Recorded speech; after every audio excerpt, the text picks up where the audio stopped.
నమస్కారం.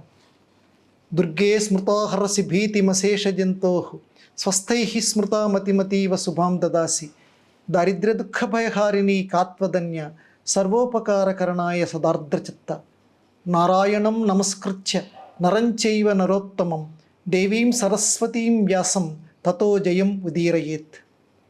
పరమ పవిత్రమైన ఆనాటి మహాభారత కథానీతి ఈనాటి సమాజపు లోక రీతి, దీనికి సంబంధించినటువంటి అంశంలో భాగంగా ఈరోజు మనం 18వ భాగం కణ్వ మహర్షి.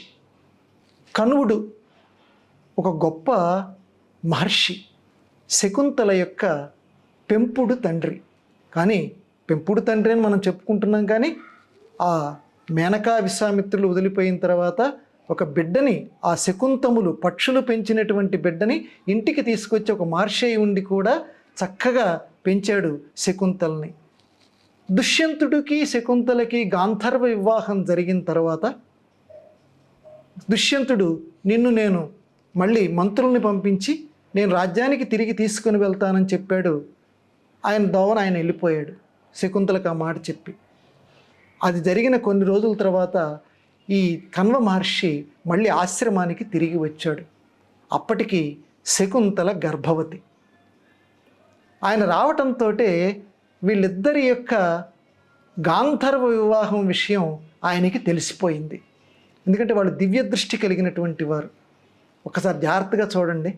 ఆయన అన్నాడు వెంటనే, అమ్మా ఏం బాధపడకు, నువ్వు చేసిన దాంట్లో తప్పేమీ లేదు, వివాహాల్లో గాంధర్వ వివాహం అంగీకారమే కాబట్టి మీరిద్దరు ఇష్టపడ్డారు కాబట్టి వివాహం చేసుకున్నారు, సంతోషం అని ఒక తండ్రిగా కూతురికి మనోధైర్యాన్ని కలిగించాడు.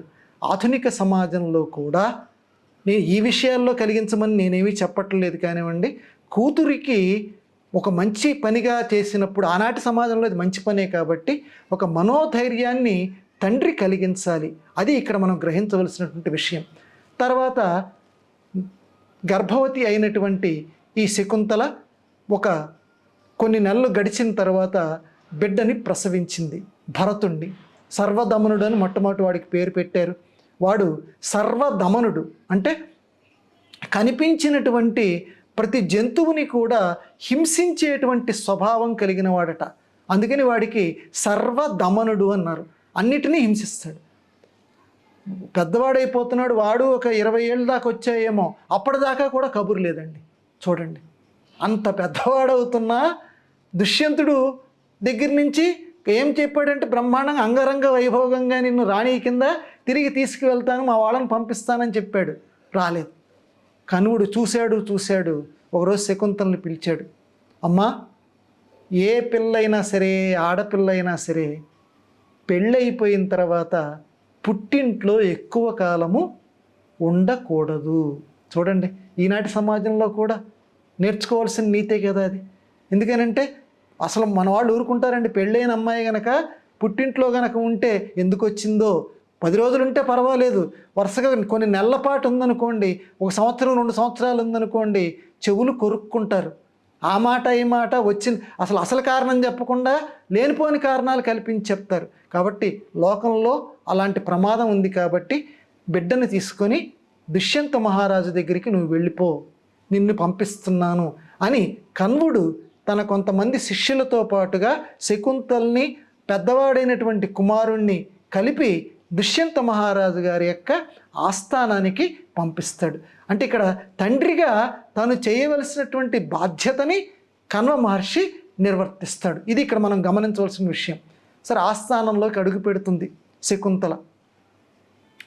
దుష్యంత మహారాజు గారు ఎత్తైనటువంటి సింహాసనం మీద కూర్చొని ఉంటాడు. శకుంతల్ని చూస్తాడు. చూసిన వెంటనే ఆవిడెవరో దుష్యంతుడు గుర్తుపడతాడు. జాగ్రత్తగా గమనించాలి ఇక్కడ కథని మనం. ఆవిడెవరో గుర్తుపడతాడు. అయ్యా, గుర్తుపట్టినప్పటికీ ఎవరు నువ్వు, ఎందుకు వచ్చావు, రాజుగారి ఆస్థానంలోకి డబ్బులు కావాలా, ఏం పని మీద వచ్చావు, ఇలాంటి మాటలు మాట్లాడతాడు. ఆయన వెంటనే శకుంతల నెత్తి మీద ఒక పిడుగు పడినట్లుగా బాధపడుతుందండి. మనం ఎంత బాధపడుతుందో అంత బాధపడిపోయి, మహారాజా మీరేమైనా పొరపడుతున్నారేమో, ఇదిగో అండి నేను మీ శకుంతల్ని, మన గాంధర్వ వివాహం అయిపోయిన తర్వాత మనకి పుట్టినటువంటి బిడ్డండి ఇతను, ఈ బిడ్డని మీరు యువరాజు చేస్తానన్నారు, అదిగో ఈ బిడ్డని యువరాజు చేయండి, మీ నుంచి కబురేమీ లేక మా నాన్నగారు మీ దగ్గరికి నన్ను పంపించారు అని పాపం దీనంగా మాట్లాడుతుంది. అయినా సరే దుష్యంతుడు, ఇక ఏమిటేమిటి మాట్లాడుతున్నావు నువ్వు, ఒక ఆడపిల్లవి ఆడపిల్లలాగా ఉండు, మనిద్దరం కాపురం చేశాము, ఇంత ఎత్తు ఎదిగినటువంటి కొడుకు మనకు ఉన్నాడంటావేమిటి, వచ్చిన దోవనే వెళ్ళిపో అంటాడు దుష్యంతుడు. అంటే మొదలు నరికినటువంటి చెట్టులాగా అయిపోయి సత్యం యొక్క గొప్పతనం చెప్తుంది. నుతజలపూరితంబులగు నూతులు నూరిటి కంటెను. మహారాజా ఒక బావి మేలు, ఎందుకనంటే ఈ లోకంలో దేనికంటే ఏది గొప్పదో చెప్తూ ఒక సత్యవాక్యం అన్నిటికంటే గొప్పది మహారాజా అని శకుంతల హితబోధ చేస్తుంది. అయినా సరే దుష్యంతుడు అదే మాట మీద ఉంటాడు, నువ్వెవరో నాకు తెలియదు అంటాడు. మహారాజా ఒక విషయం గుర్తుపెట్టుకోండి, మనం చేసే మంచి అయినా చెడైనా పంచభూతాలు గమనిస్తుంటాయి. గది లోపల తలుపులు బిగించుకొని చెడు పని చేసినా అక్కడ గాలి ఉంటుంది, అక్కడ కాంతి ఉంటుంది, అందరికీ సమాచారం వెళ్ళిపోతూనే ఉంటుంది. శిక్ష ఎవరైనా అనుభవించాలి. కాబట్టి ఎవరైనా సరే తప్పుగా ప్రవర్తించకూడదు. నేను ఇద్దరం కాపురం చేశాము, వివాహం జరిగింది అని శకుంతల చెప్పినా, ఎన్ని చెప్పినా సరే వెళ్ళిపో, ఇంకెక్కువ మాట్లాడకు నువ్వు అని రాజుగా దుష్యంత మహారాజు గద్దిస్తాడు. ఇక ఏసేదేమీ లేక పాపం కనుగుడ్లలో నీళ్లు కుక్కుకుంటూ ఏడ్చుకుంటూ బిడ్డను తీసుకొని శకుంతల ఆ రాజుగారి యొక్క దుష్యంత మహారాజు గారి యొక్క ఆస్థానం దాటి అలా బయటికి వస్తుంటే ఆకాశవాణి వినపడుతుంది.